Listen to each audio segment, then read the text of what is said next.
Hello বন্ধুরা, Bangla fusion YouTube চ্যানেলের পক্ষ থেকে সকলকে স্বাগত। আজকের ভিডিওতে আমরা আলোচনা করব কিভাবে মোবাইলে নোটিফিকেশন রিংটোন সেট করবেন।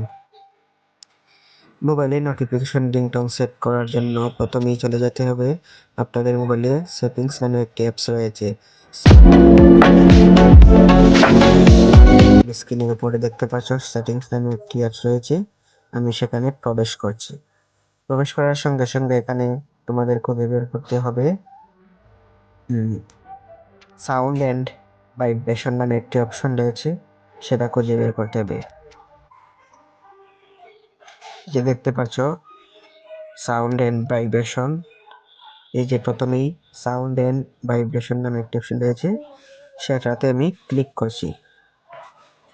ক্লিক করার সঙ্গে সঙ্গে কিন্তু এখানে মোবাইলে যত ধরনের রিংটোন রয়েছে সেগুলো কিভাবে চেঞ্জ করবেন সেগুলো দেখাচ্ছে। আমরা যেহেতু আজকের ভিডিওতে নোটিফিকেশন রিংটোন নিয়ে আলোচনা করব, কিভাবে নোটিফিকেশন রিংটোন চেঞ্জ করবেন, তাহলে এখানে দেখতে পাচ্ছ নোটিফিকেশন রিংটোন নামে একটি অপশন রয়েছে, আমরা সেটার উপর একটা ক্লিক করব। ক্লিক করার সঙ্গে সঙ্গে কিন্তু এখানে বিভিন্ন ধরনের রিংটোন দেখাবে। তোমাদের নিজের ইচ্ছা অনুযায়ী যে কোনো ধরনের রিংটোন সেট করতে পারো।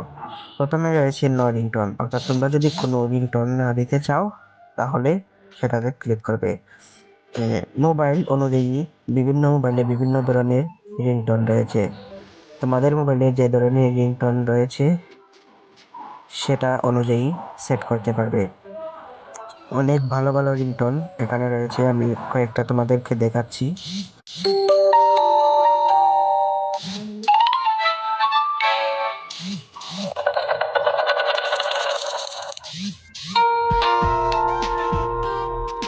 দেখতেই পাচ্ছ অনেক ধরনের রিংটোন কিন্তু এখানে রয়েছে। তোমাদের মোবাইলে যে ধরনের রিংটোন থাকবে এবং তোমাদের যেটা ভালো লাগবে সেটা সেট করতে পারবে। সেট করার জন্য কিন্তু এখানে তোমাদের যে ধরনের রিংটোন, অর্থাৎ যে রিংটোনটি ভালো লাগবে সেটার উপর একটা ক্লিক করলেই হয়ে যাবে, এবং ক্লিক করার সঙ্গে সঙ্গে সেটা তোমার মোবাইলে সেট হয়ে যাবে। তারপর সেখান থেকে বের হয়ে যাবে। এভাবেই তোমরা মোবাইলে নোটিফিকেশন রিংটোন সেট করতে পারবে। অবশ্যই লাইক, কমেন্ট, শেয়ার করবেন এবং চ্যানেলটিকে সাবস্ক্রাইব করে আমাদের সাথে থাকবেন।